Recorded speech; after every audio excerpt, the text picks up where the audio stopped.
Rebecca Davis. Weird, scary, and interesting. Today we're going to be talking about fathers from 50s TV. This topic was supposed to be meant for June, back in June, when Father's Day was around, but the script wasn't quite done yet, so now it's done. We could talk about it. So, okay, since if anybody remember that we were talking about the mothers of the 50s TV, and we were talking about the outdated stereotypes of mothers that were in the 50s. So today we are going to be talking about the husbands of the moms from the 50s TV. Yeah, today. And we have a cat fight to start. Okay.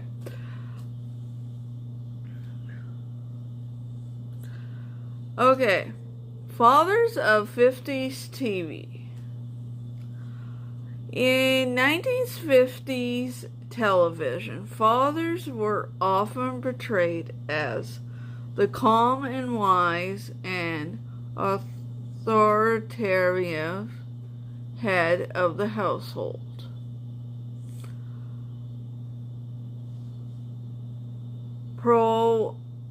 Providing guidance and support to their families. Some like Leave It to Beaver with Ward Cleaver, and Fathers Knows Best with Jim Anderson. Explain of this idealized image of fatherhood. These fathers typically have professions as business or law. Their primary role was offered advice and maintaining order within the domestic sphere.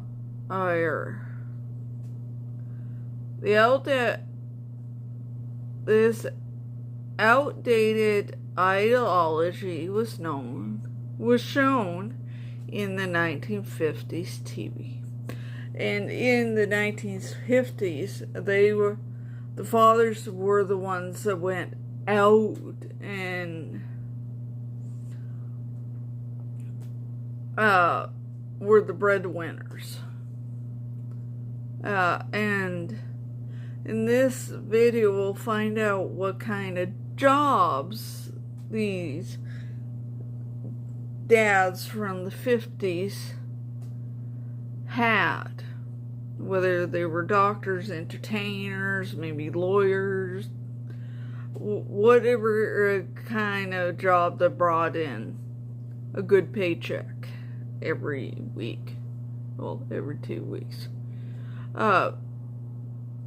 But you know, the dad would go out and in the workforce in the 50s back then, and it'd be the moms staying home and being the caregiver and the little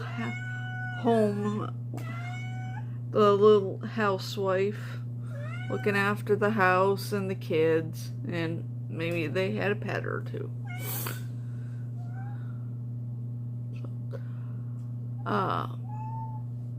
So more or less, this is the fathers, or more or less the opposite version of the roles that the moms had. Okay, Stash, we hear you, and once this uploads, my viewers are going to hear you too.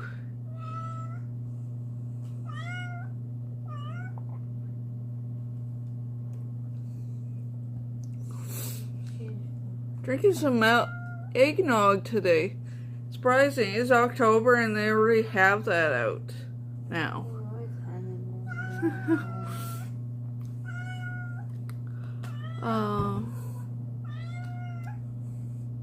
Okay.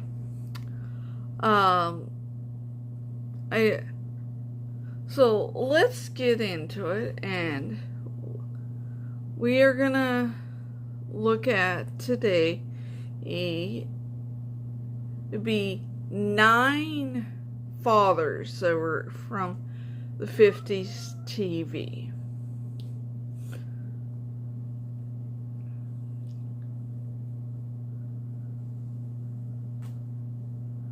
Okay, for starting off, since we're going to get into it, our first one happens to be the loving husband that was on I Love Lucy. You know. And he's at number 1, and that's Ricky Ricardo. Ricky Ricardo is a fictional father from I Love Lucy. I bet a lot of my viewers that watch classic TV knows this show. Or were children around that era that would remember this show. That was born as... Okay, sorry, it's a Spanish name, so brace with me. Enrique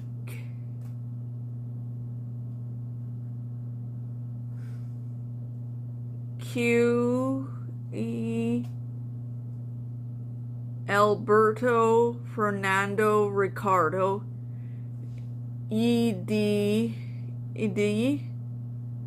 Ancha the third in 1917. So he's older than Lucy, you know, who's robbing the cradle. In West Havana, Cuba. So yeah, he was born in Cuba. So more or less he was not born in the United States. So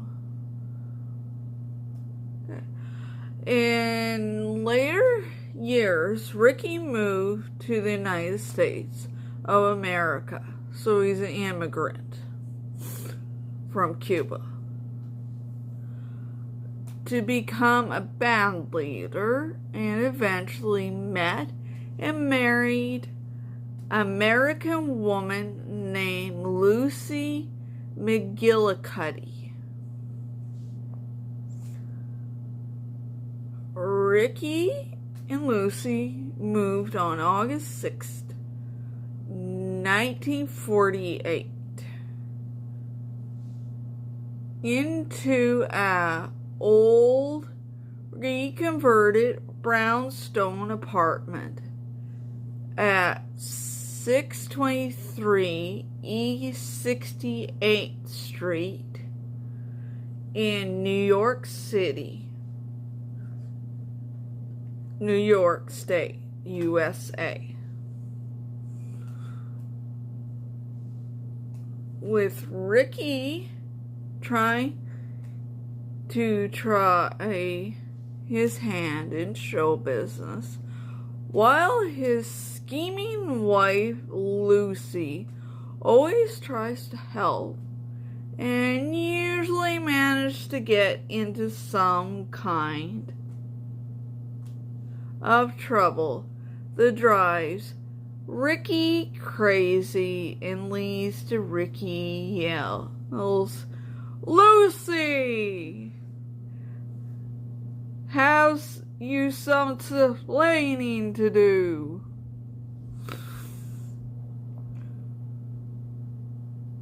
yeah, I really can't imitate Ricky. Uh, or he says, Lucy, you have some explaining to do. I think my opinion with him saying explaining, it's, if you watch the show, he has a Spanish accent, and it's with him learning learned some English. It's lost in translation. Some of the words might be hard for him to say because of his the way it comes out, because of his Spanish accent.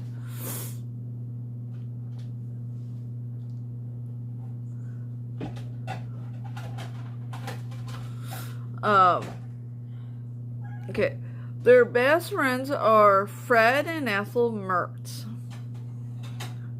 who are also their landlord and landlady.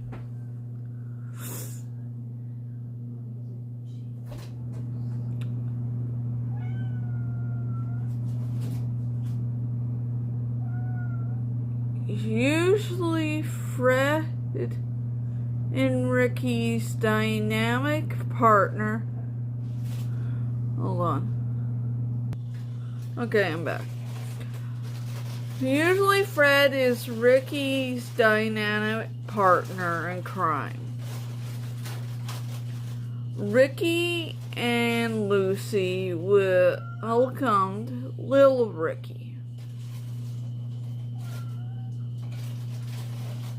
in 1953, whose birth was a national TV event because little Ricky's birth was the first time ever to be seen on television. Yeah, because before then, showing a woman pregnant on TV was taboo.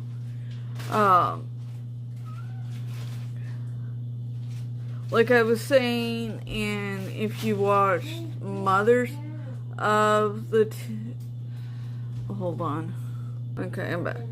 Okay, if anybody's seen the Mothers of the 50s TV episode I had released back in May, I was talking about the fact that showing a woman pregnant was taboo back then, way before, before they showed the birth of little Ricky.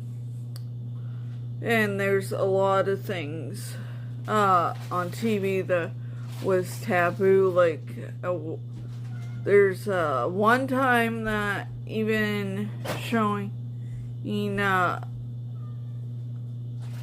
a bathroom or the sound of toilets flushing was taboo. Hell, even sorry for the swear. Even showing a couple sharing the same bed was taboo. That's why you see a lot of classic shows like the Flintstones and I think it was Dick Van Dyke and some shows like that. They didn't show a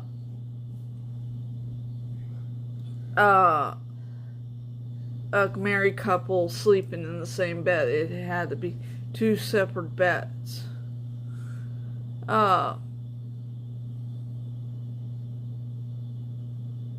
Because it was a different time back then, and it'd be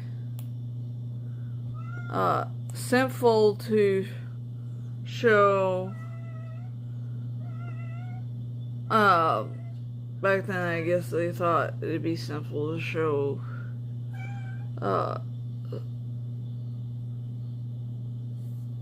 a couple sharing the same bed, and it was a different thinking back then that they shouldn't show anything from sex or a woman giving birth or a toilet flushing. But eventually, at least TV evolved over time, because if it didn't, we wouldn't have seen, like I said, in the Mothers of the 50s TV, that we wouldn't have ever seen Phoebe Buffay on Friends give birth to her nieces and nephews on an episode of Friends, because if they stay to the whole outdated practice of not showing taboo stuff. Like, if they didn't break the fourth wall and try something different, that we would probably just heard it somewhere else. But then probably surrogacy would probably been probably wouldn't have been a thing they would have shown on TV, because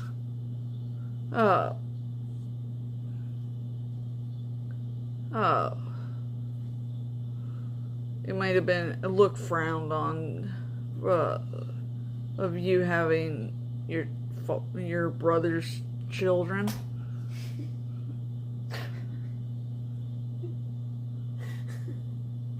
You dropped your snack.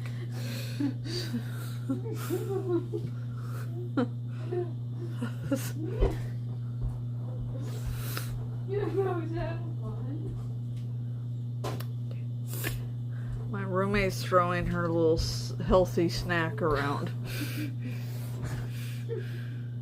Okay. Well, we're talking about the fact that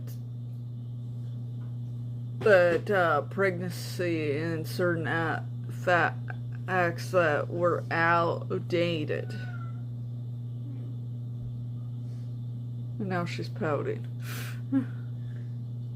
Don't cry over spilled crackers and cheese. You don't like cry over spilled milk. Okay. Okay. Since so you think about if they didn't make a decision way back in the 50s to greenlight that, okay, let's just change it and show that there was a fictional woman and gave birth.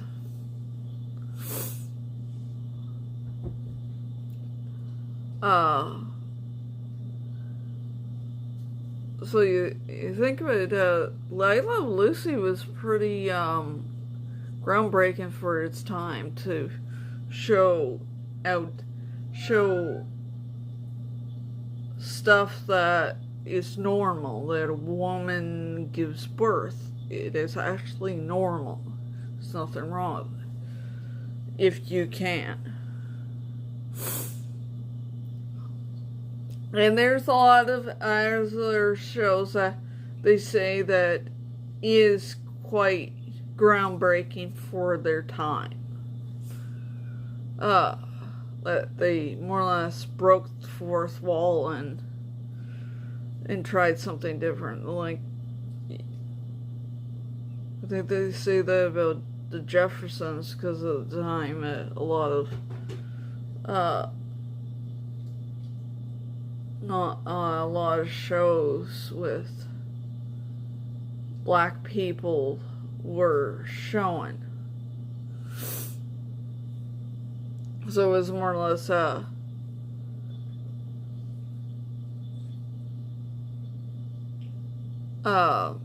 changing to see a black family. Yeah. Especially like the good times. But then there's two different. One family became rich and one's a working class.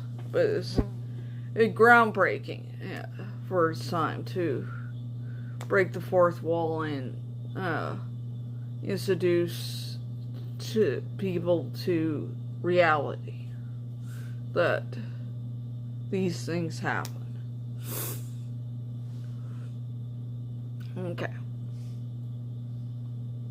And like, I Love Lucy's pretty groundbreaking because it shows the fictional character Lucy Ricardo expecting and having her and Ricky's first child together. Okay. Which you wouldn't have seen in the early years of TV. Okay, let's continue on. Ricky was 34 years old when I Love Lucy started in 1951.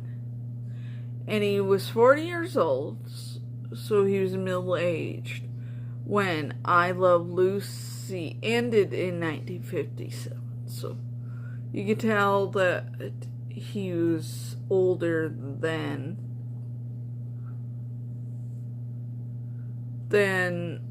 his wife, Lucy.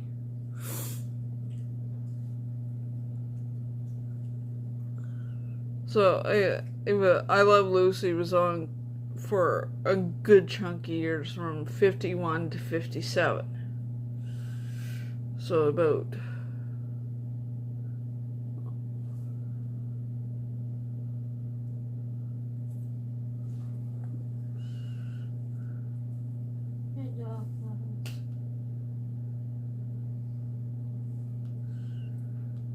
6 years. 6 years run it had. Okay.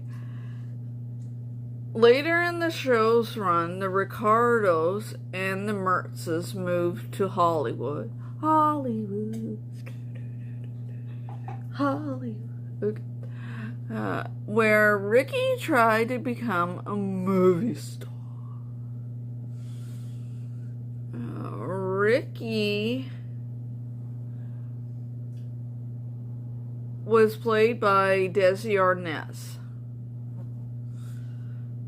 And Lucy Ricardo was played by Desi Arnaz's real-life wife, Lucille Ball. In real life, we know that Lucy and Desi got, after a while, they had children of their own in real life, and 2 of them, and eventually Desi and Lucy in real life, they got divorced. And there's some ghost stories of Lucille Ball. But maybe, yeah, sometime I might do an episode on this channel about ghost stories from Hollywood. Okay, and Lil Ricky was played by Keith Weatherdricks.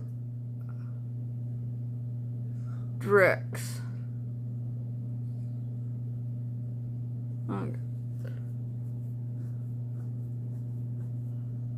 The right over look that up.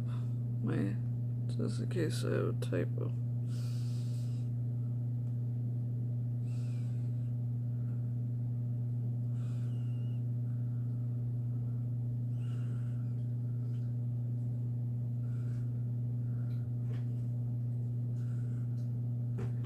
Okay, it is a typo.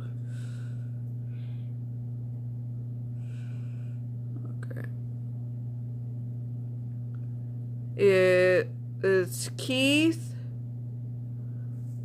He's played by Keith the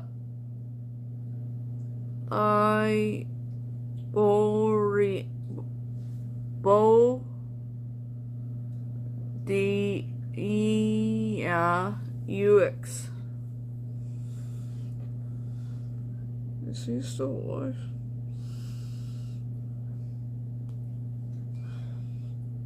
He is alive at the age of 74.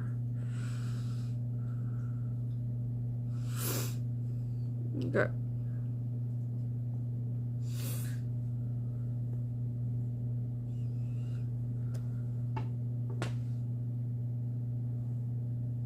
Hold on. I'll be right back. Sorry, I'm back. I just had my phone's done charging, so I was looking for the little pink stand that I sit my phone on, so then it stands off to the side, so it looks more like a teleprompter, so I can read off it when I make these videos. Okay. That's who plays the Ricardos. So we have our father of the 50s that was an immigrant all the way from Havana, Cuba. So you can come over and try to make it big into the entertainment business. And falls in love with an American.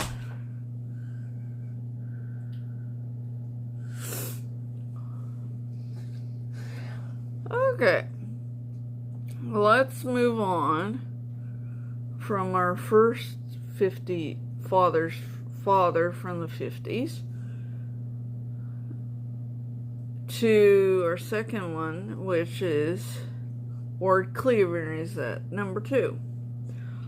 Ward Cleaver is a fictional father from Leave It to Beaver that was born on February 16, 1909. In Eudora, Kansas. So we're going from New York to Kansas. USA. Actually, we're gonna a long ways from the last father. He was born in Havana, Cuba, so it's Eudora, Kansas. Okay, USA. So Ward's our first national born American. Ward works for a trust company as a business executive. So we got two dads that are working in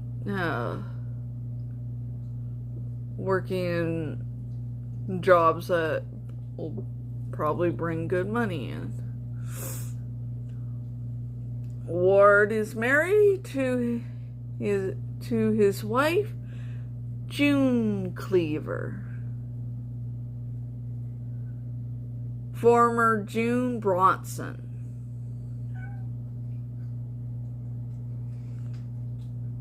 Ward and June are often archetypical parents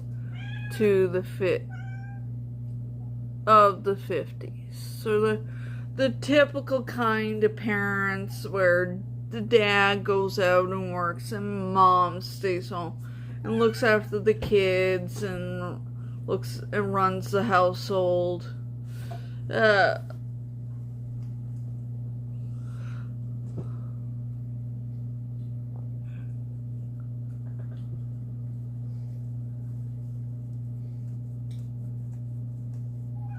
Okay.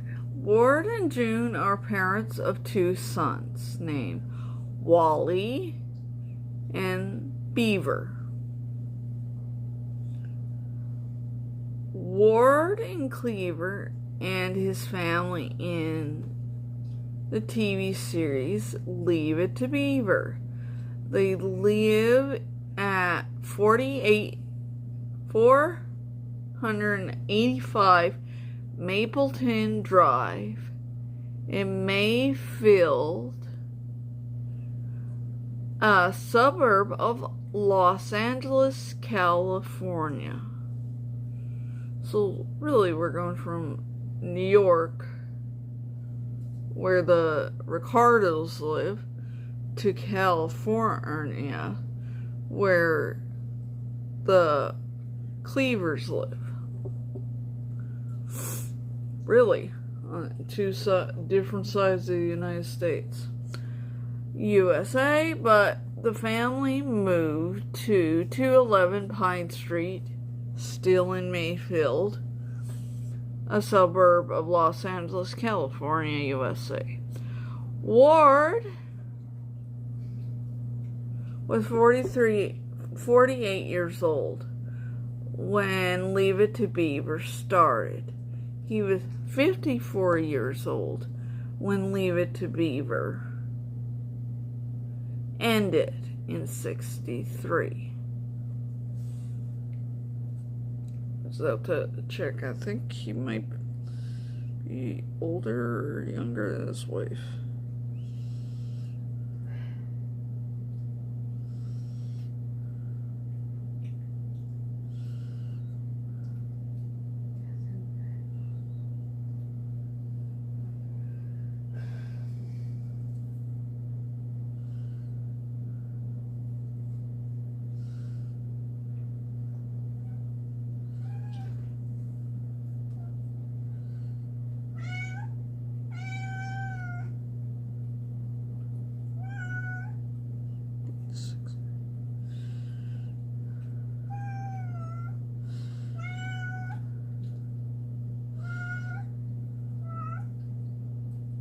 Yeah, I'm right. He is older than his wife.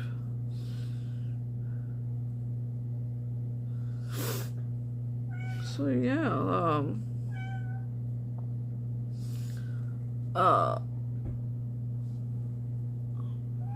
so it ran from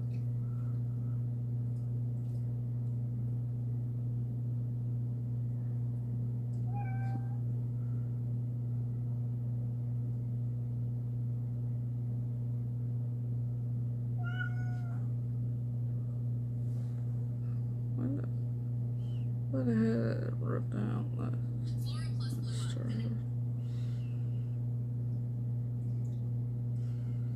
So it started in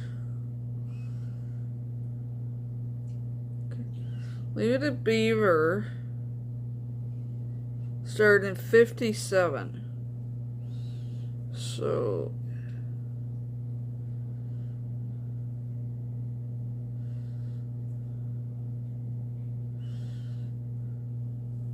he was 48 when Leave It to Beaver started in 57.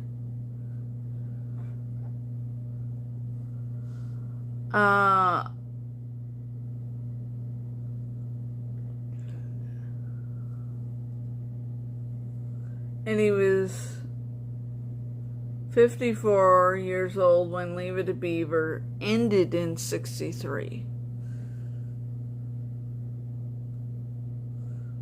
So, yeah.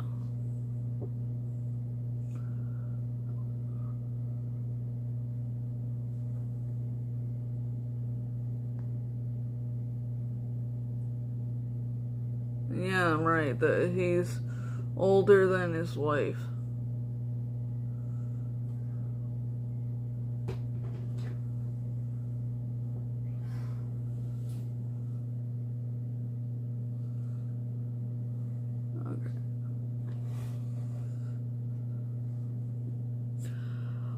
Ward? Okay, let's get into and find out who played these characters. Ward Cleaver was played by Hugh Beaumont and Christopher McDonald. They played They both played the role in the TV series of Leave It to Beaver. And probably in different seasons, they recast the character, and that's why they have two fathers in the series play him. Okay, and Max Showalter played the role in It's a Small World. June Cleaver was played by Barbara Billingsley and Jeannie Turner. So again, that they probably once one actor or actress didn't renew their contract to come back to play the character, they had to recast. Is that, or they decide to kill off the character? Like, we're gonna learn about one 50s TV father that they ended up having to kill one of his wives and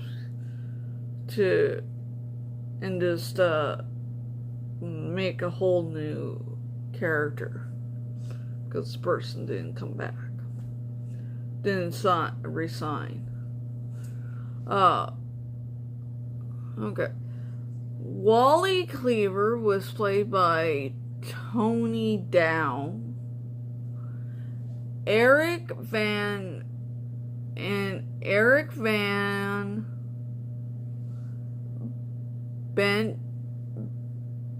Denton. They both played the role on the TV series Leave It to Beaver. So they had probably, his show run, they changed who was playing him because probably the person didn't want to come back or didn't want to re-sign their contract to come back, which they're allowed to. It's up to them.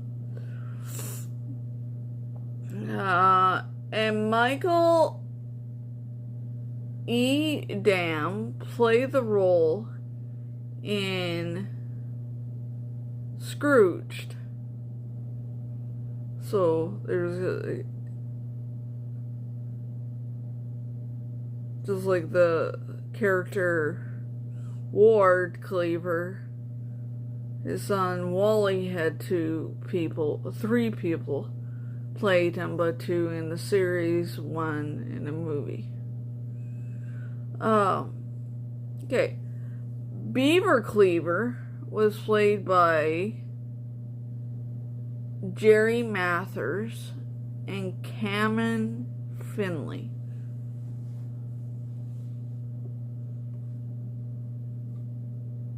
Okay.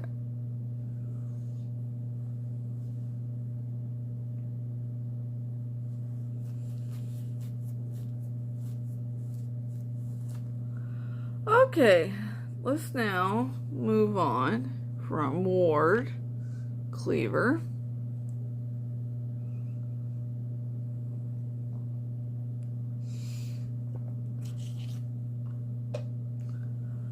to our third 50s father, that is James Anderson Sr. I think it's at number 3, and okay, James Anderson Sr. James Anderson Sr. is a fictional father from Father Knows Best. Well, I bet a lot of people will remember watching that, grow up watching Father Knows Best. That was born on February 22nd, 1907 in Chicago, Illinois, USA. So we're going from the state where Ward Cleaver was born, was Kansas, to Illinois. That's all the way up this. James Sr. works as a salesman and a manager of the General Insurance Company. So, another business that could be bringing good money in. On Fathers Knows Best. So far we have a father that's in the show business, and another one that's in a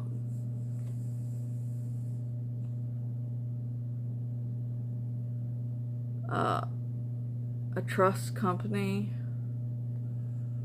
the business exec, and James Anderson Sr. is a salesman in business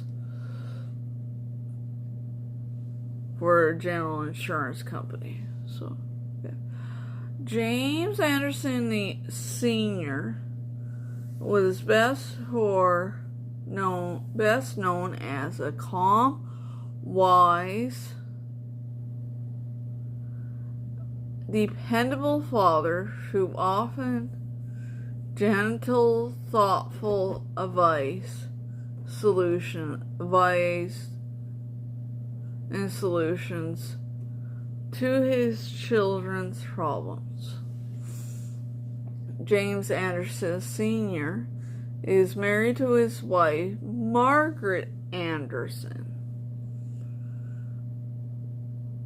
James and Margaret have two daughters named Betty, nicknamed Princess, and Kathy, nicknamed Kitten Anderson.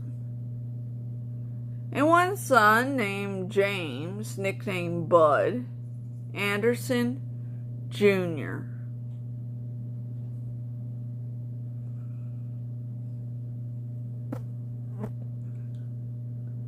James Sr. and his family live at 607 Maple Avenue in the fictional town of Springfield, Midwest, USA. So it could be one of those Midwestern states that their fictional town is from. Kind of like the Springfield that the Simpson family's from, but no one knows where that state's located. But this, where that town's located, but at least with it being in the Midwest, it narrows it down quite a bit.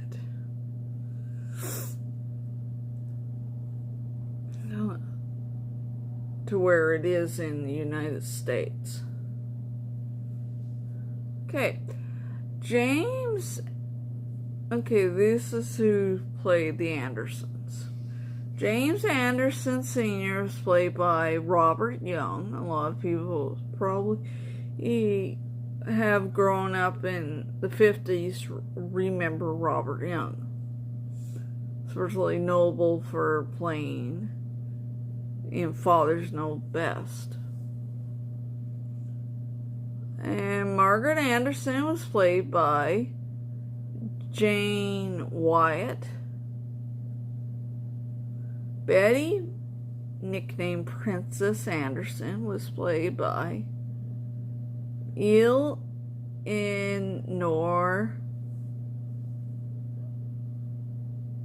Doahue.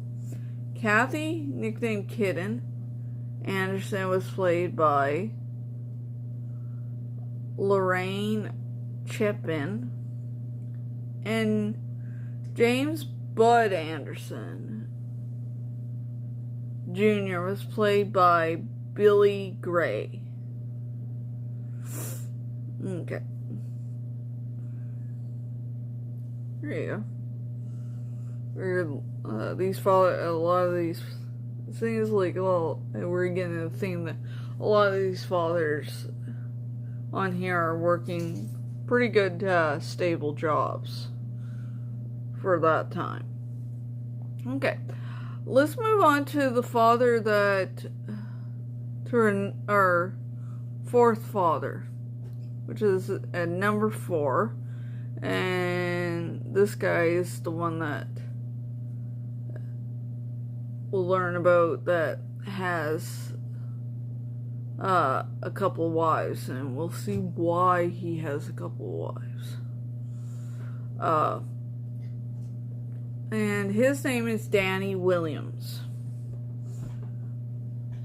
Danny Williams is a fictional father from Make Room for Daddy / Danny Thomas show. Huh? This is from the 50s. I never heard of it. That birth date is not significant with the series. So it's so Danny Williams' birth date was never mentioned. So we don't know when and his birth date is. It's kind of like the moms from the 50s TV show episode. There was a few of them that their birth dates were never mentioned, so they in the series, because it's probably that their birth dates were never wrote in.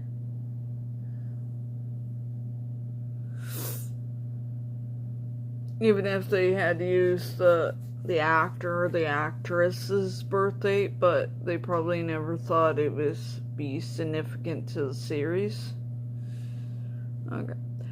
Danny Williams is a successful comedian and nightclub entertainer at the Copa Club. I had to look it up to see what kind of job the fictional dad had. So that's a little more different than the last two. It's almost on the same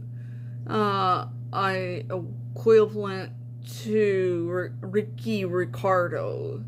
Danny Williams and Ricky Ricardo are both in the show business.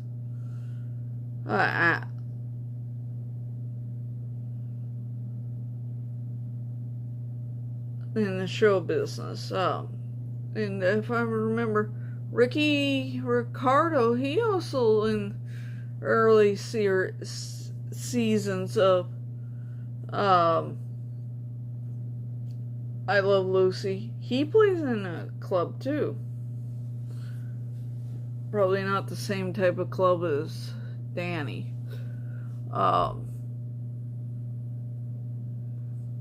Okay. Danny Williams was married twice. First to, sorry if there's a glare here.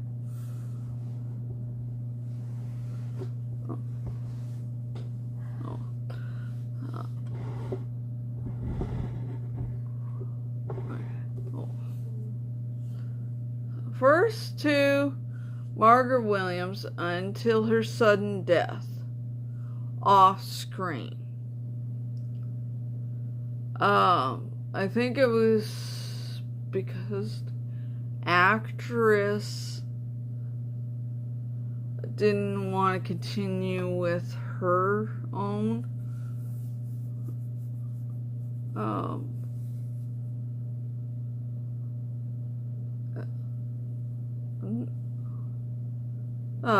continue playing the character.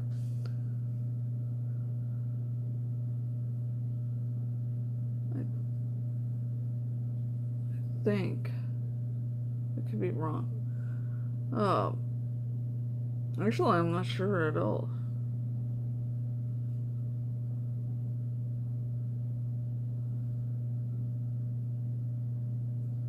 But if it is, it's kind of like there's on All in the Family, they did because it was on All in the Family spin-off, Archie's Place. Gene Stapleton didn't want to continue playing Edith Bunker.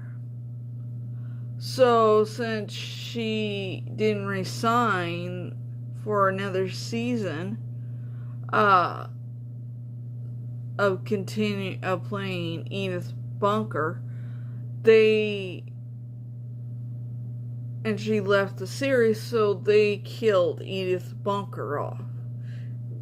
It'd be cheaper that way instead of recasting.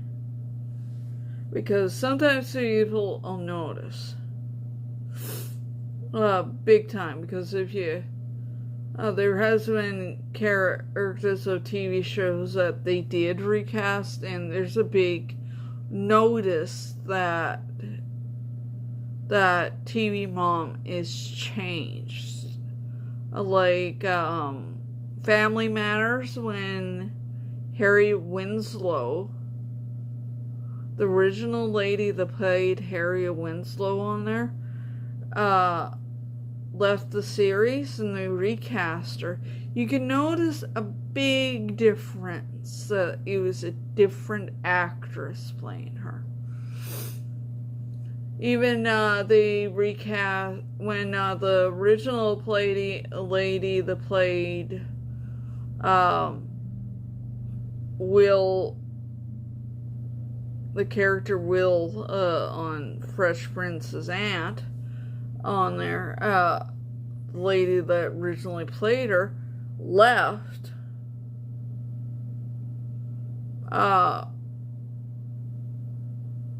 You could tell when they recast, and now it's getting dark in here on the screen there. Better. That you could tell that character's been recasted.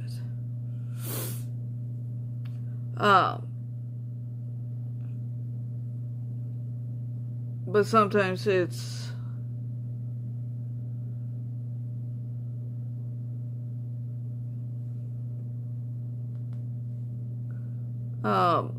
sometimes cheaper to just kill the character off than recasting it. And plus, if you recast it, you notice big time.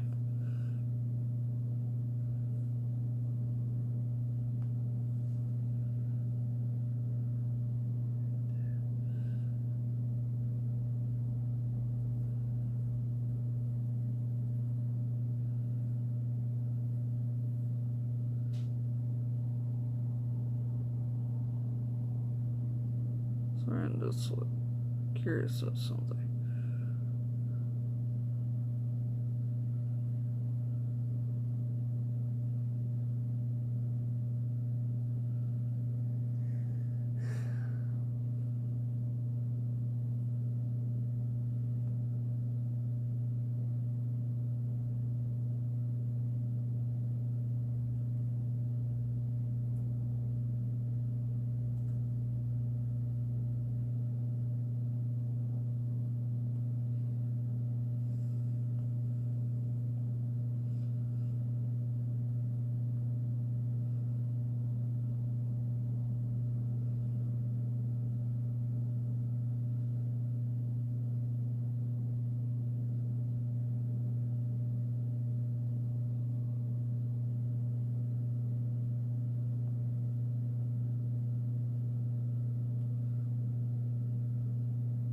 Alright.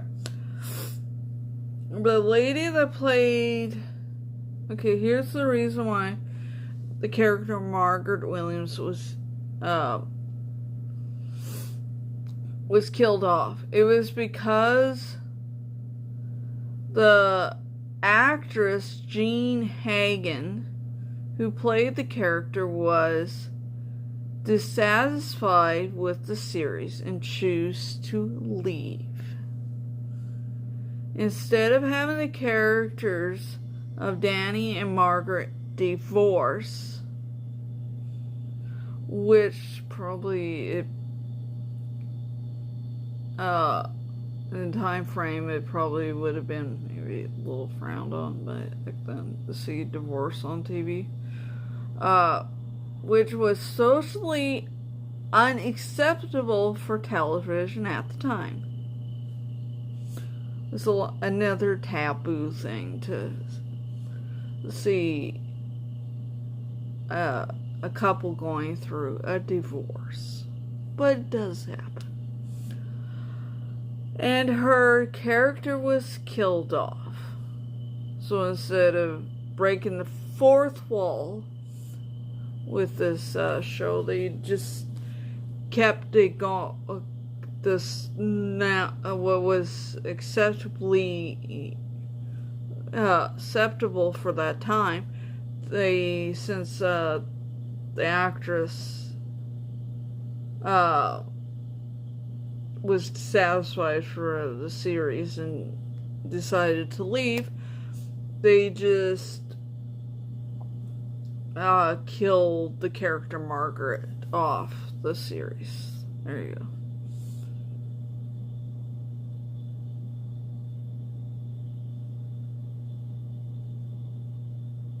It says, actually, right here, a little bit of, it says, a risky move. This was considered a daring move for a situation comedy of that era. And as it was a first time a character on a major television sitcom had died.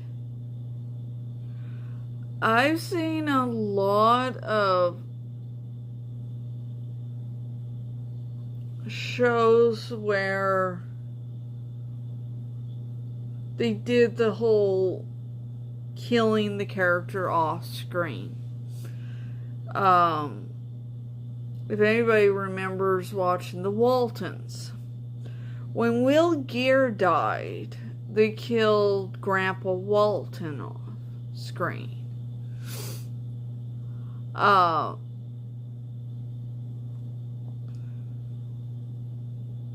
Even the guy that played the dad played Lorelai Gilmore's dad, Richard, on the Gilmore Girls. When they reboot it, we're gonna reboot it and have kind of 30 years later, 20 years later, when see where where the characters are now. It was around the time the actor that plays Richard Gilmore had passed away, so they killed the character off instead of recasting it.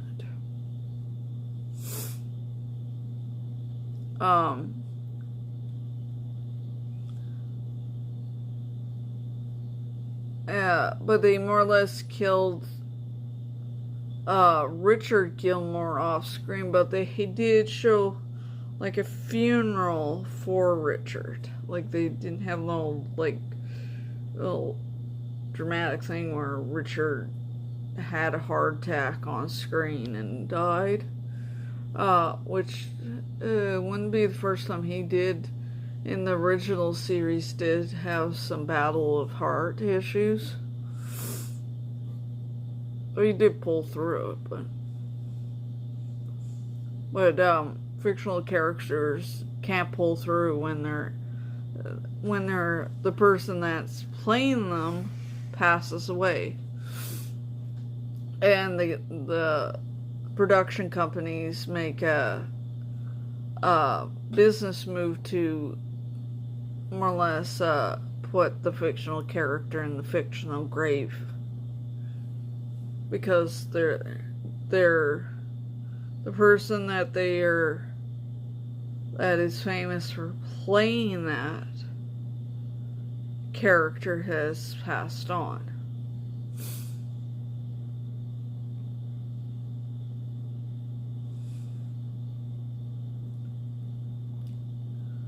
So, in a way, kind of, the death of a character was more, something new for TV. Okay.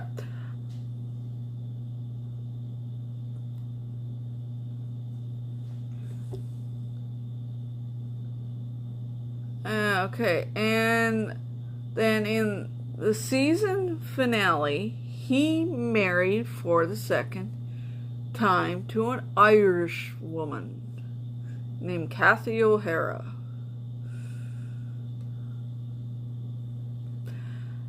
Danny Williams was a dad. Well, Danny Williams has a daughter named Terry Williams. This is his biological daughter. And a son named Rusty Williams. The name Rusty reminds me of a character from Full House. The son of one of Danny Tanner's girlfriend's kids. Anyways, from the fur, that's from, Terry and Rusty are from his first wife, Margaret, the one that died off screen. Because of the actress that played her decided to not come back to the series again. Danny Williams has a stepdaughter named Linda O'Hara. Yeah, I'm sorry if you were watching that in the Mothers of the 50s TV, I screwed up and I meant to say that Linda was Linda O'Hara. Now I had to look up, and since I figured my little boo-boo, that my little oopsie, that why, to see if Danny had adopted Linda or what was it? Okay, and Linda O'Hara's from his second wife, Cathy Williams. So Linda is kind of his stepdaughter. Linda was Cathy Williams' daughter from a former relationship, like I think a former marriage. Okay, but he never officially adopts his stepdaughter. So actually, technically, if you know nowadays, if you've been if a couple's been together for a long enough time, and it probably goes the same way back in the 50s, if you've been together for a long enough time, you can classify a child as technically your stepdaughter. Even if the child is not officially adopted. So she was never officially adopted. So Danny never officially adopted his stepdaughter Linda in the series. So technically he just classified her as my stepdaughter. Because technically if you're stepping in to help raise the kid, you're technically classified as a step parent. Because you're a mother or father figure of the person.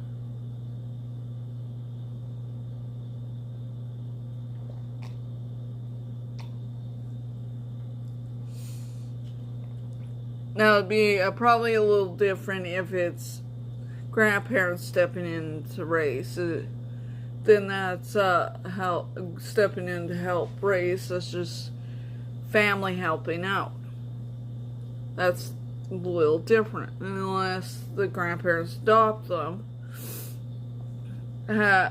or granted guardianship for some reason, whether the mother or father is unfit to look after that child, and the courts grant the grandparents or aunt and uncle or cousin or whatever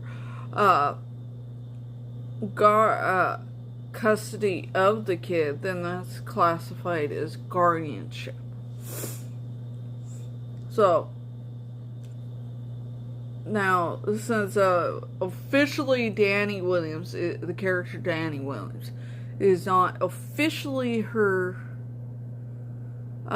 his stepdaughter's official stepfather, but he's just, in a way, he's just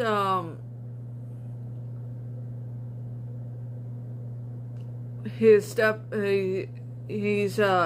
Kathy, Danny's second wife's daughter's father figure. But technically doing that, he's Linda's stepfather. But no, officially they didn't go through the court proceedings like we seen in that one episode, that few episodes of Different Strokes, that Philip Drummond went to get custody of the two boys that is his adopted children, because their mother died. So in a way, they were inherited to them. But the mother, it was just fun. The boys, Arnold and Willis's mother's a dying wish that her former boss would look after her boys and raise them properly. That way, probably she's thinking that way, my boys will wind up in foster care and have wind up in some horrible parenting environment. That way, she trusts her old boss so enough that she would have him look after her two sons. So there's another way to. There's another. But you see through that eventually the Wills and Arnold did get adopted. And so you see here that Linda O'Hara wasn't officially adopted. They didn't go through the proper channels to have her become adopted daughter of Danny Williams. Okay, but since her mom married Danny Williams, technically, like I always joke with my stepfather when he was alive, that I was a package deal. So technically, Linda O'Hara was a package deal when Danny Williams married her mom.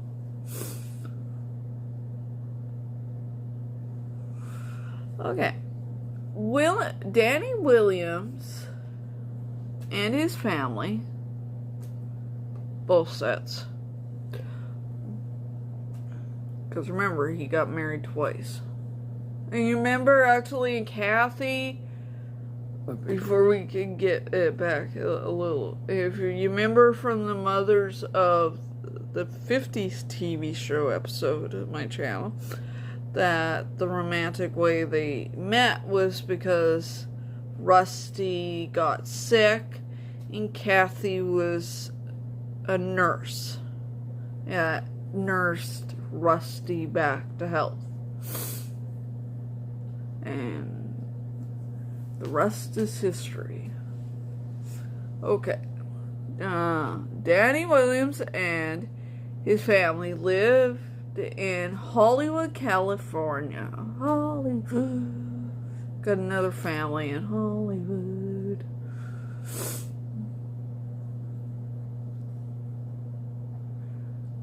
Okay, USA. Okay, now let's see who all played the Williams family.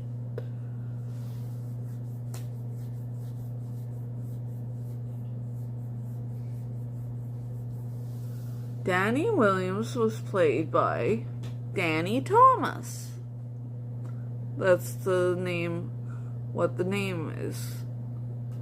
The actor that the show's named after.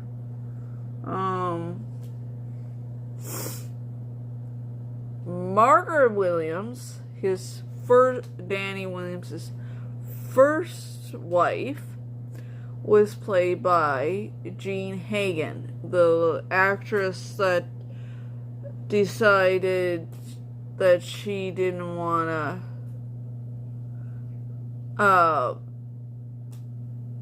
the actress that was dissatisfied with the series and chose to leave. And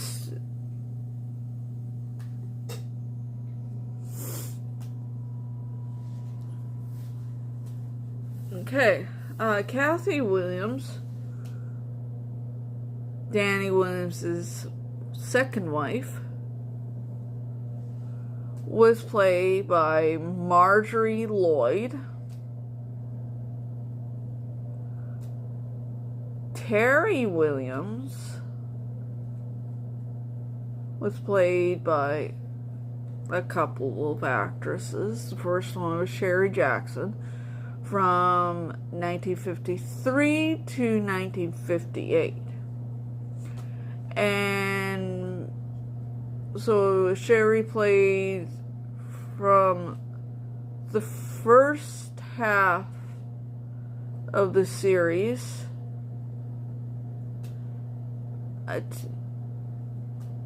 and then she was replaced by Penny, spelled with an E in between the Y, between the N and the Y.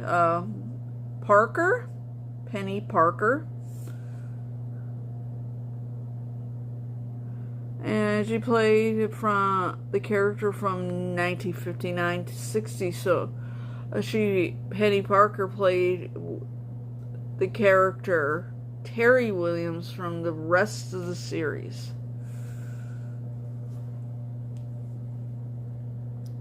Rusty Williams was played by Rusty Hammer. So he was played by an actor that had the same first name as the character. Okay. Now, Danny Williams' stepdaughter, Linda O'Hara, was played by Angela Cartwright.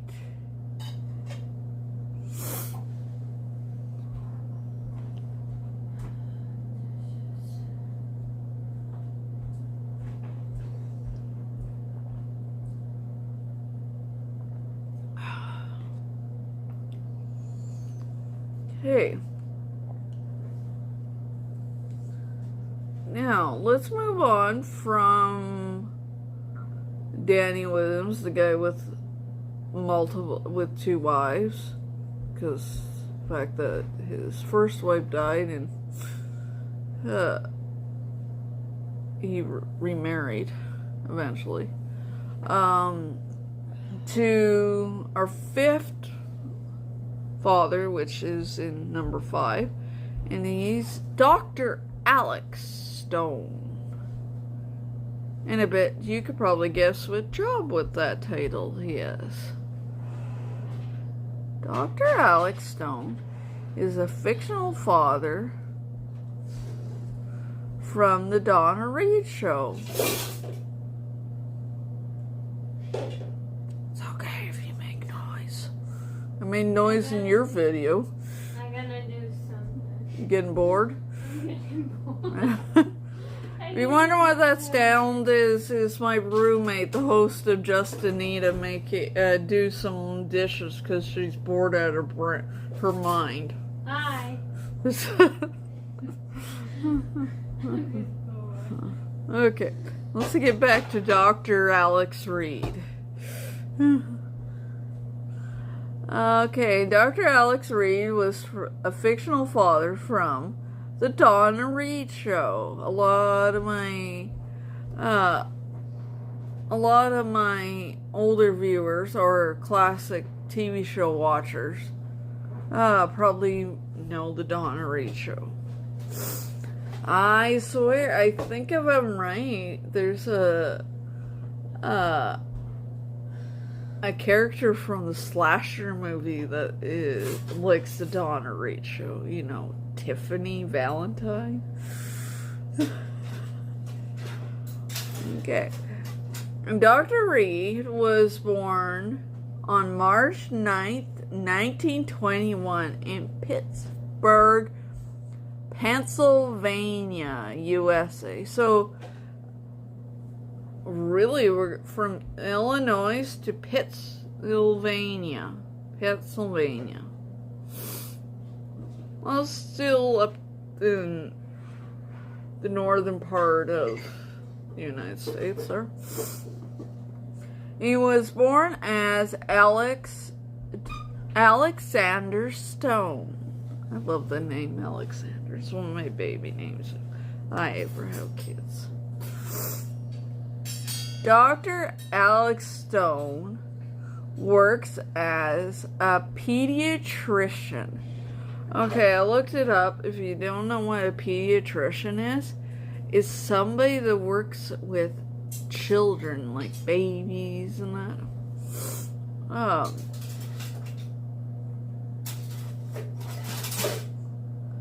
Okay, Dr. Alex, pediatrician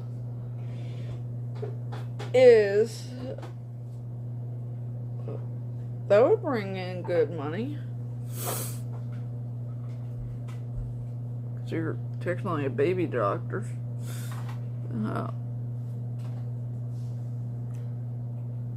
Okay. Dr. Alex Stone and his middle-class wife, Donna Stone, faced many adventures with their 2 teenage children, Mary and Jeff Stone. So they got one of each. While they live in a house at 4106 Oak Street in the fictional town of Forest Hills, California, USA. So they are living in the same state as the Ricardos and the Williamses.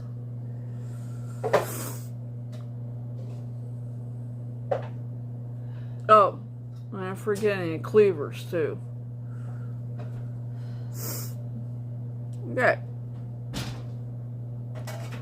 Okay, if you know, I'm not gonna bother figuring out if they're older than they're supposed to not, because I have to, doing that, I have to get out of this script and switch back into the Mothers of the 50s TV.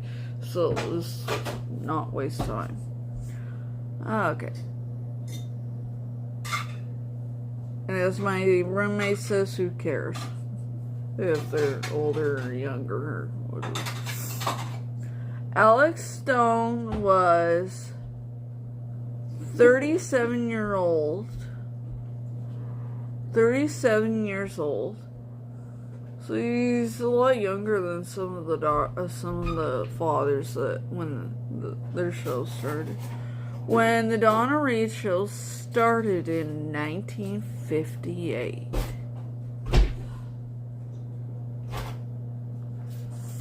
He was 45 years old when the Donna Reed show ended in 1966.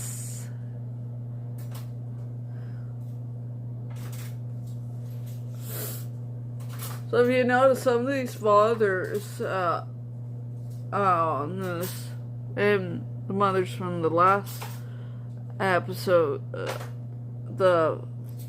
the last episode, it was a totally different topic. From when we were talking about the mothers of the 50s, some of these characters spanned a few decades because their TV shows spanned a few decades as their series run. All as long as their character didn't get killed off like Margaret Williams did. But then that was because the actress was dissatisfied the way the show was going and didn't want to continue. So you say most of these characters are practically in their middle ages by the time the TV series ends.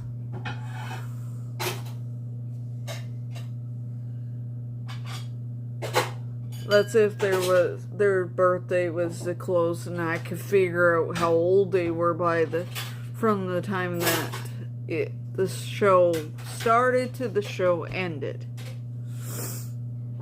But if you can't, I don't know. Okay.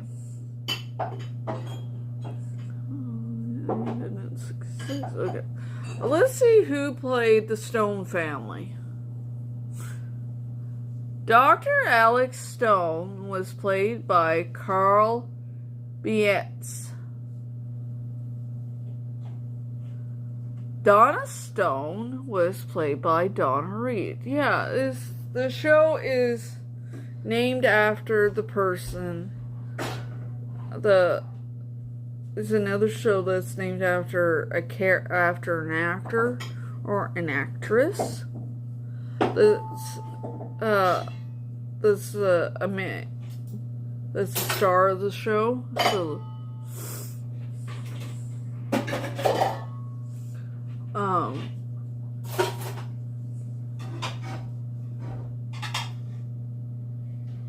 it's kind of like back in the 90s, there's a show called The Drew Carey Show, and it was named after one of the stars on there, the Drew Carey, named after Drew Carey, which now is the host of The Price is Right.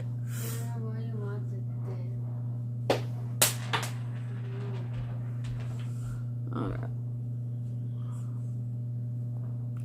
Let's continue on while my roommate swears. Okay. Mary Stone was played by Shelley Barbares, and her brother Jeff Stone was played by Paul Peterson. Sounds like a good middle class family for that time frame. Or dad that is going out and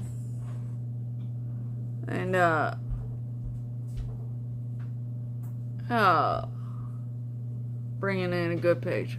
I'll warn you, some of the jobs of these fathers, it was hard to figure out what kind of position of job they had. It's more harder than trying to find out what their birth date was.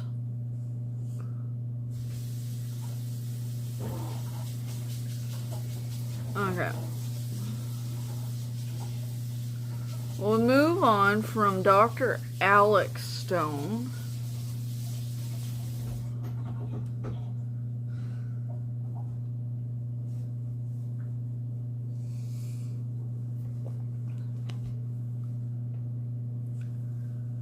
Number 6, and that is Henry Mitchell.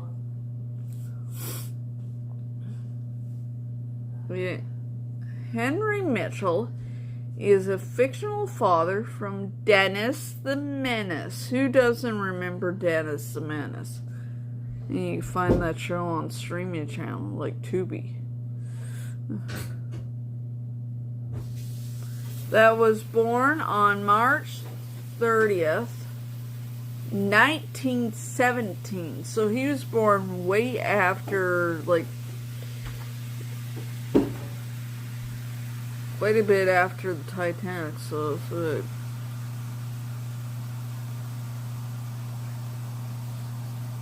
like 5 years after the Titanic disaster.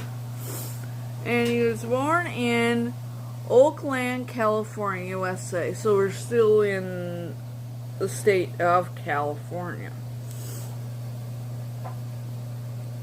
Okay. You'll see what it meant in a minute here. Why it was hard to online to figure out what Henry Mitchell did, what kind of job he had to bring in the paycheck to be the family breadwinner. Okay, Henry Mitchell has some kind of job. Maybe he works for the CIA. I don't know. And that he works out of an office in a professional setting. But in the series, it never mentions what his job is. Who knows? He could... what kind of job he would have for that time. It kind of narrows it down. There's a lot of jobs that you could probably work out of an office. But then, maybe secretly a spy. And the office job is up front. Because for sure he wouldn't be working for IBM. That wouldn't exist yet. Law office, maybe? So I was saying, it really does. If you ever watched Dennis the Menace, it really, you see him going to work. He just doesn't mention what kind of job he's going to.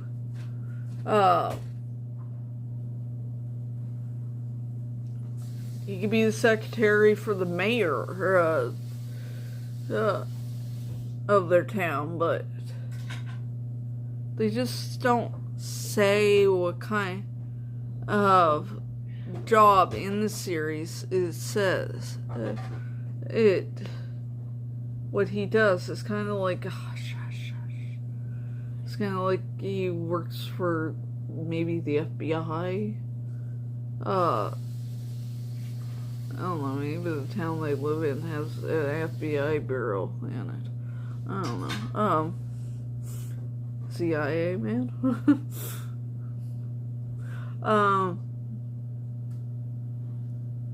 It just says it's never mentioned. Even if you look it up, you won't find it. Maybe at last minute when they write in the show, they thought people don't really need to know what he really does. You know, they see him go out somewhere, but does people really need to know what Henry Mitchell does? Would have been helpful. So we don't know. He just works at some office somewhere.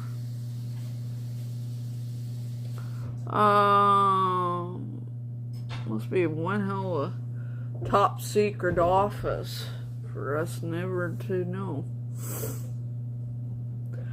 Henry Mitchell was a calm and kind and understanding father who found himself in the center of his mischievous son's antics and offering patient and wise advice while sometimes providing a humorous commentary and chaos Dennis creates. Oh, hell, anybody could be that calm to put up with their son's antics. Unless he's praying, one day Dennis will grow up and leave me and Alice, move out and leave me and Alice alone. Okay. He possessed a strong relationship with Dennis, often understanding his son's thoughts and feelings in the ways his wife, Alice Mitchell, didn't.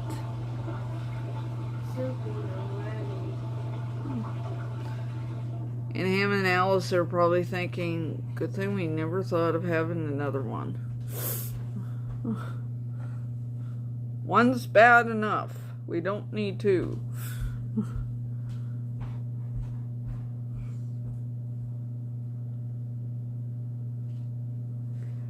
Henry Mitchell was married to Alice Mitchell. Henry and Alice have only one child named Dennis Mitchell. And they're probably thinking that's a good thing.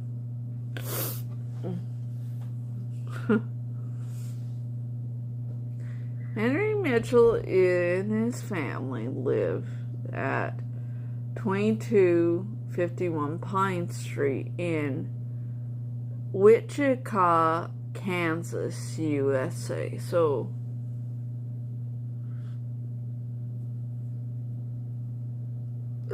he's a long ways home from his birthplace. They live bringing up old Dennis in Kansas.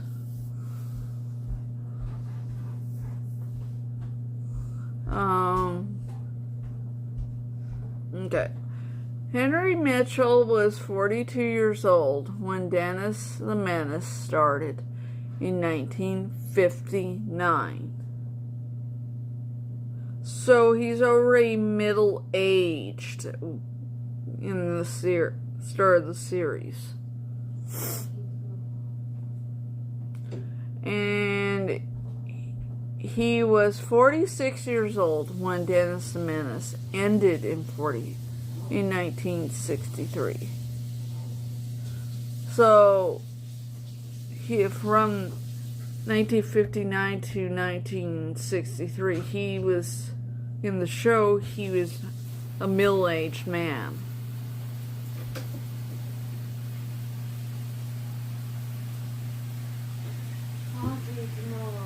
Okay.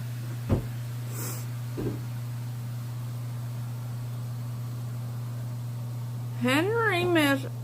Okay, let's see who played the Mitchells. Henry Mitchell was played by Herbert Anderson. And Alice Mitchell was played by Gloria Henry. And Dennis Mitchell was played by Jay North, and he just died, as I said in Mothers of the 50s TV. Jay North just died not long ago. Okay. Let's move on from Henry Mitchell to Paul Martin and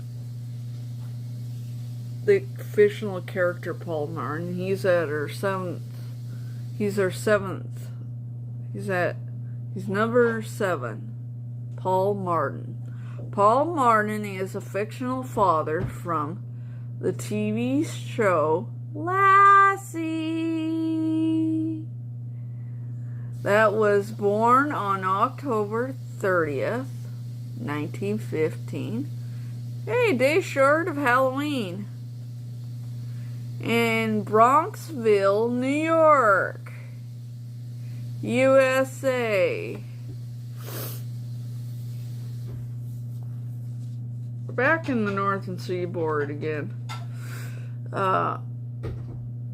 Paul Martin on the TV show Lassie. He works as an agricultural professor. Okay, this one we know what he does. He's an agriculture professor. So he'd be teaching his students a lot about the agriculture. Probably the students are studying to get into that field. Paul Martin was married to his wife, Ruth Martin. Paul and Ruth have an adopted little boy named Timmy. Paul Martin on the TV show Lassie. He lived with his family on the farm in USA until him and his wife, Ruth, moved to Australia, leaving their adopted son, Timmy, and family dog, Lassie, behind in the USA. So, I wonder if they weren't, the kid was, I wonder, I'm not, that's kind of weird that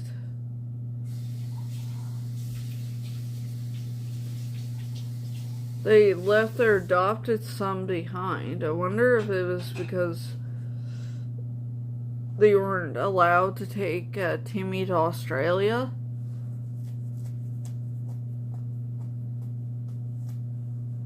Let's look that up.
Okay, it says Timmy was left behind in the USA by the Martin family because they moved to Australia and he hadn't been properly adopted by them, so he couldn't go. Oh, that's why. So since he wasn't properly been adopted, they legally couldn't take them with him to Australia without them actually being charged for kidnapping, I guess. So it says also Lassie had to stay in America due to Australia's strict quarantine laws. Okay. Forcing the family to choose between Timmy or Lassie. Timmy eventually adopted by the McGill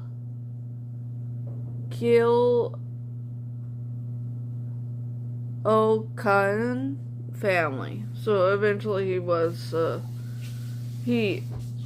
since they were both left behind, he eventually got adopted by a different family, but it wasn't officially adopted. He wasn't properly adopted by the Martins. So instead of being properly adopted by the Martins, he instead got adopted by a totally different family. And Lassie, since Australia had strict quarantine laws. She wasn't allowed to travel to Australia with them.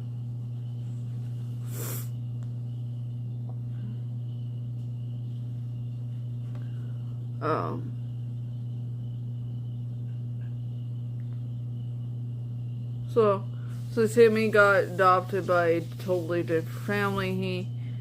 They became his new parents.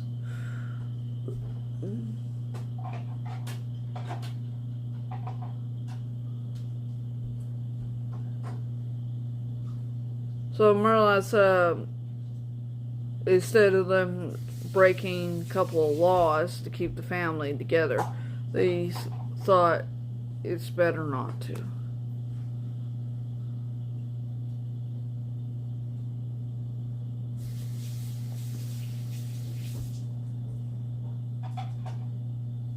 This is because the adoption was not finalized, Timmy was not legally permitted to go to Australia.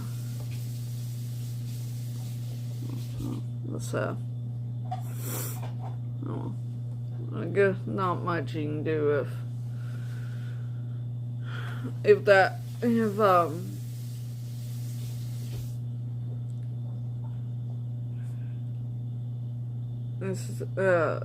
leave them behind instead of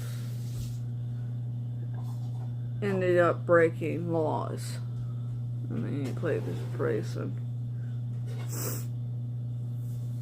So, there's a lot of places around the world that with the whole quarantine, pet quarantine laws, that, like in England, it's mentioned in an episode of The Munsters, when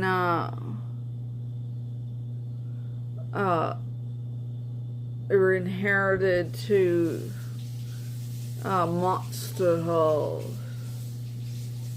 Herman was inherited to Monster Hall. And fortunately, Grandpa,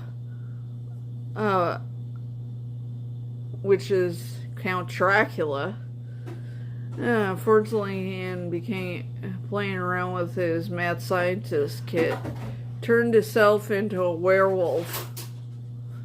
And he almost got stayed behind because of England's quarantine laws. Finally, at least finally, the whole potion wore off. Okay. Continue. Paul Martin was 39 years old when Lassie's TV show started. He was 58 years old when Lassie's TV show ended in 1973. So he was my age, 39.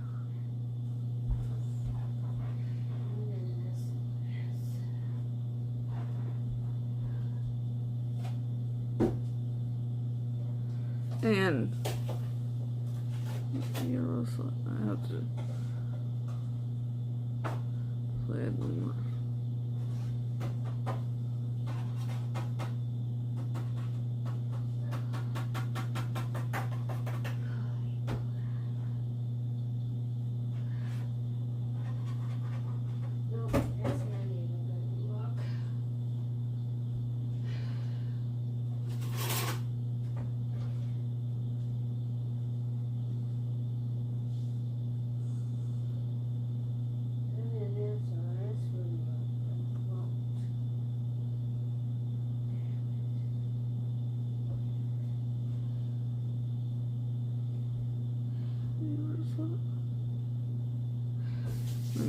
Look it up.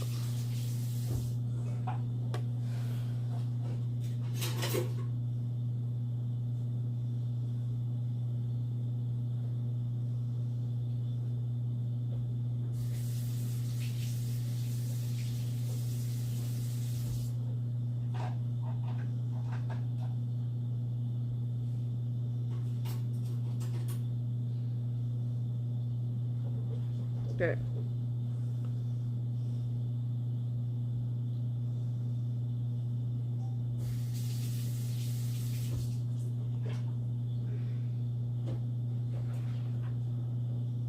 Okay. He was 39 years old. Paul Martin, the fictional character, was 39 years old, my age, when Lassie's TV show started in 1954. So he was in his late 30s. And he was 58 years old when the TV show ended in 1973. So he was, when the TV show ended, he was middle-aged. He was like 2 years off of being 60. He was getting close to retirement age.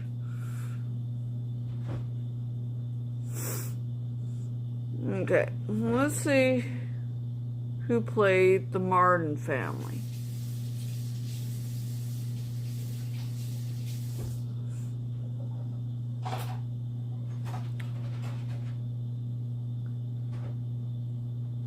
Okay. Paul Martin was played, the fictional character was played by John, spelled the French way, Jon, Shep Ode, from 1957 to 1958. So he played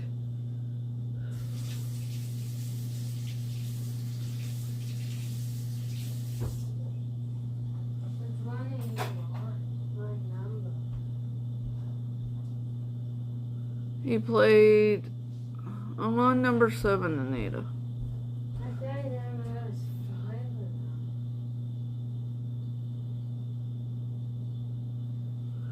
of them. He was, so the first actor that played him,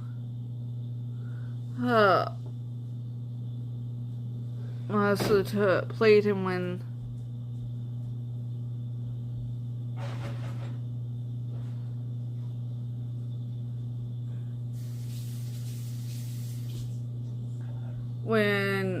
the series, he was switched into a main character, because there is, I think I read before, there was a family before them, I think.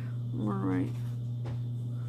And Hugh Riley played the character from 1958 to 1964. Ruth Martin was played by Cloris Leachman from season 4 to season 5. And June Lockhart played her, I guess, the rest of the series.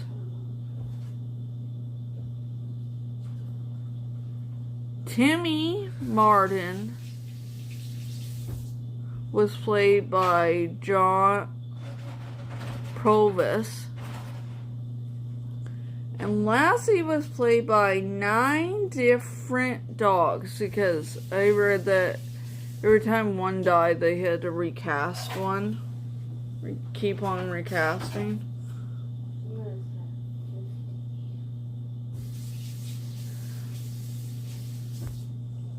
I only have 9. I got 2 left.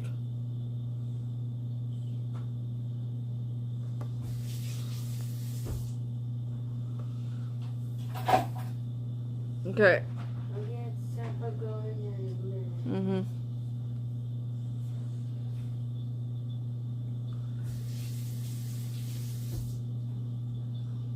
So that's why there was 9 different dogs, because I think I heard is they died or some. Yeah, I think it was they died, and they had to recast. Because the series ran for almost like 3 decades. Okay. Let's move on from Paul Martin, the fictional father from Lassie, to number 8, which is Ozzie Nelson. These are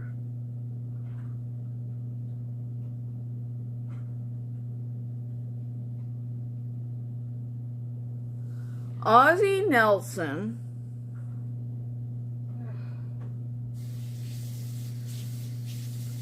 is actually he is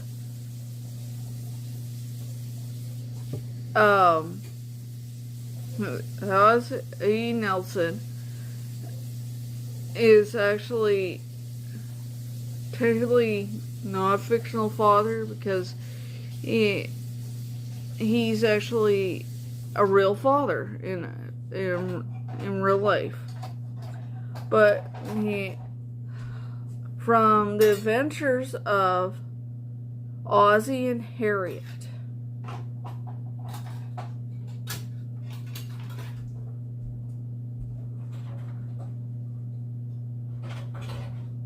That was born on March 20th, 1906 in Jersey City, New Jersey, USA.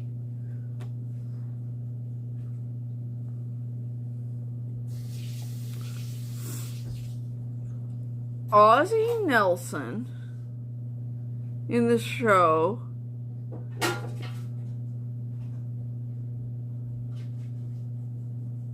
well, actually, technically in the show he is a fictional father, but he's a real person in real life, played by his real self. Okay. In the show, he has a job that was okay. Ozzie Nelson in the show, his job was advertising executive. That's a little different. Kind of like Darren on Bewitched. Same line of work. Ozzie Nelson was a genial and somewhat bumbling, enduring father figure who often found himself in comical, infernal situations. A stark concept in the real Ozzie Nelson, who was controlling, workaholic, and shrewd show businessman that significantly influenced his sons' lives and careers.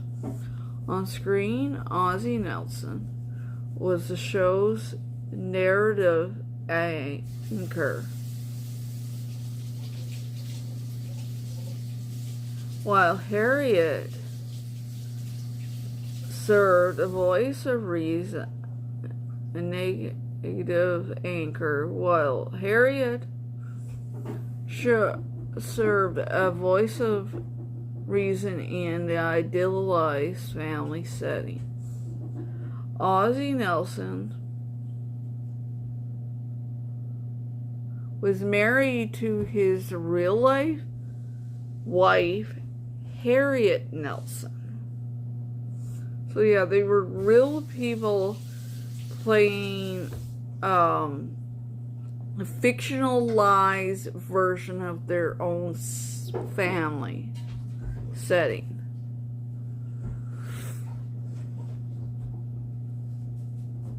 Kind of like we've seen in the show Drew Carey Show. The Drew Carey Show. It was a fictional version of his own life. Okay, get back to this. And they had two sons named David and Ricky Nelson. Ricky Nelson had a pretty good singing career. Ozzie Nelson and his family lived in 1822 Camaro Palermo Street,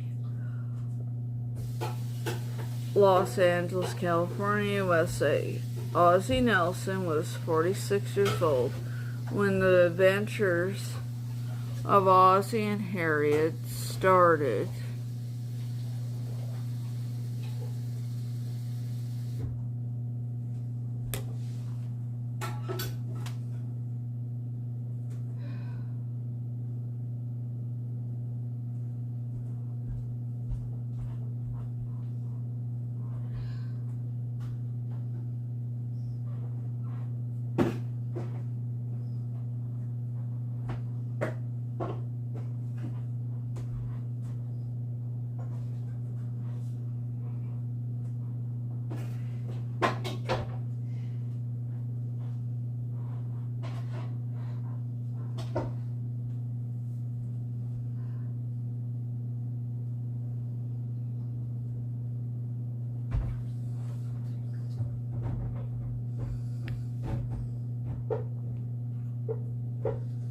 in 1952.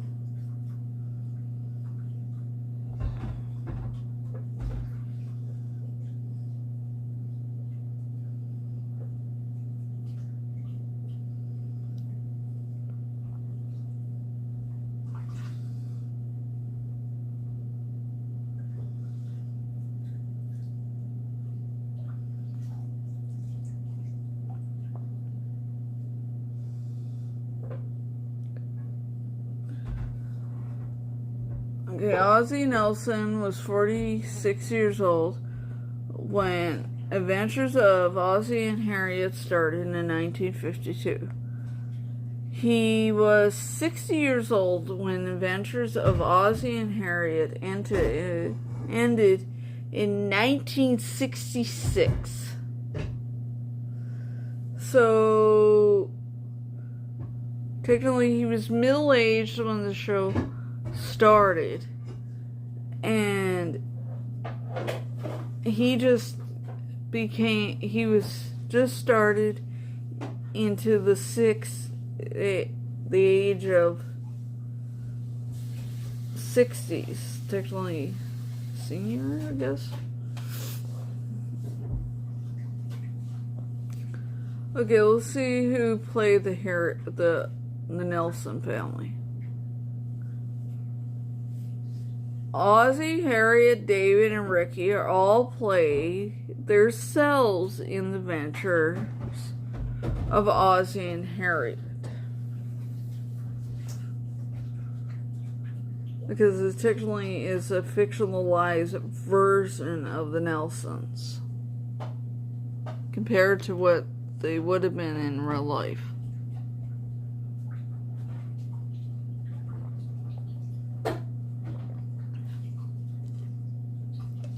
Okay, let's go to our final and last one. Okay, which is number 9, and that is Chester A. Riley Sr. Chester A. Riley Sr. is a fictional father from the life of Riley. That's birth date was never a significant date, but was born in New York City, New York, USA. So his birthplace is mentioned, but we don't know when Chester Sr. Chester Sr. was born.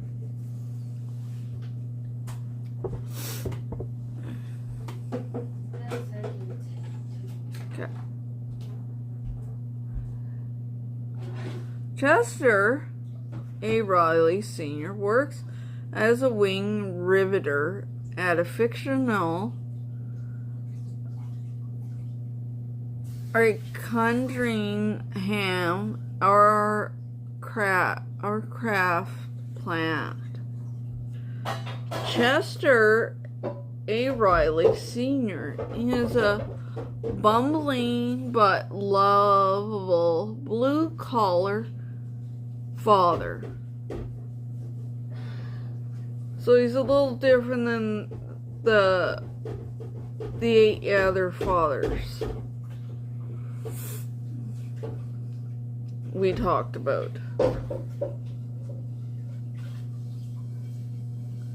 And a father that is married to his wife, Peg Riley.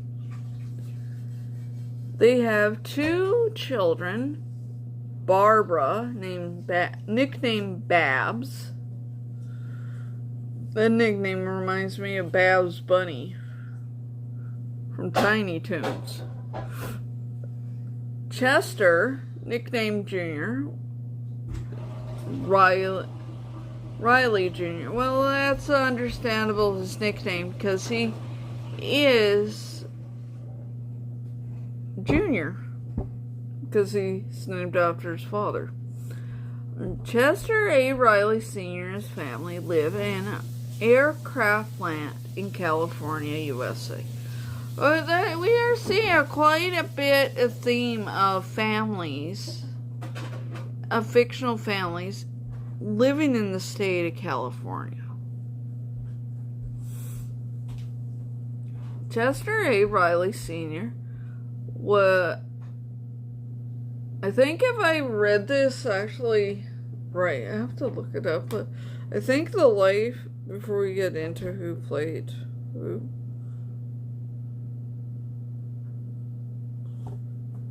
Let's look it up.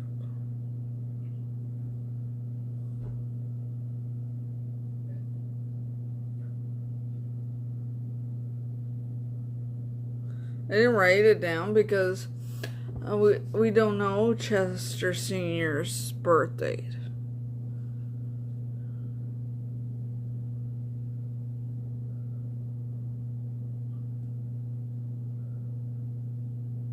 Yeah. See, it's understandable about that because The Life of Riley came out in 1944, the year my stepfather was born.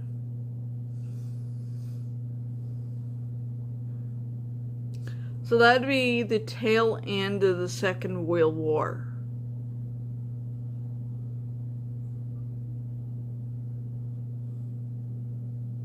So that's probably why he has a job of aircraft riveter, because he's getting warplanes ready to go up in the air to fight the troops. About that time, it'd be when in the whole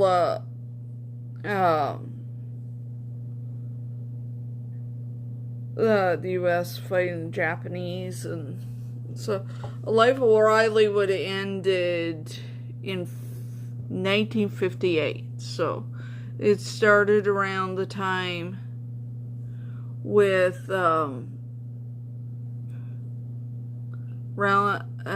in the tail end of the Second World War, and the Japanese is doing their thing around the Pacific coast. And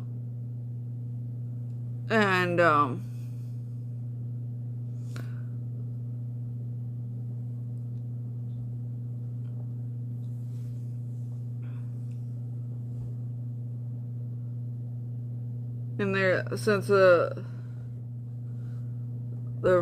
them working, Chester Sr. having to work at this aircraft plant in California, that it was probably more easier for the family to live at this aircraft carrier.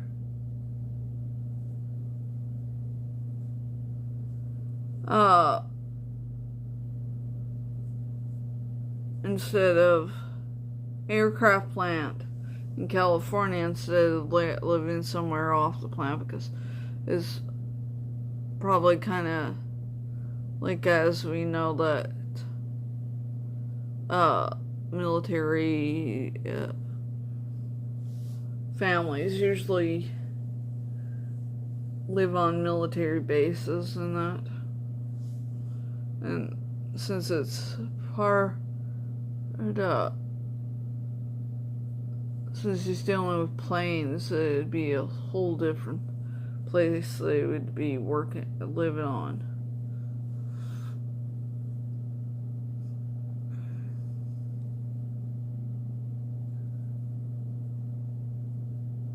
Okay, let's find out who played the Riley family. And this is our final family that we're going to be finding out who was played by. Chester A. Riley Sr. was played by William Diemrichs and Jackie Gleason. Some people would, if you watch classic TV, and you probably, some of my older viewers probably remember this TV show called The Honeymooners. That's the show where Jackie Gleason plays on. Plus, he used to have a show called The Jackie Gleason Show, too. Okay. Peg Riley was played by Marjorie Reynolds. I wonder if that's related to Burt Reynolds. And Rosemary DeCamp. Barbara Babs, for short, Riley was played by Gloria Winters. And Chester Jr. was played by Wesley Morgan and Lenny Reeves. Okay. Hopefully you like this, and if you did, maybe next season we will explore the parents from the mums and dads from the 60s. I think we might keep on going till we run out of TV history. Yes, I know that I should go back and do the early parts of TV history.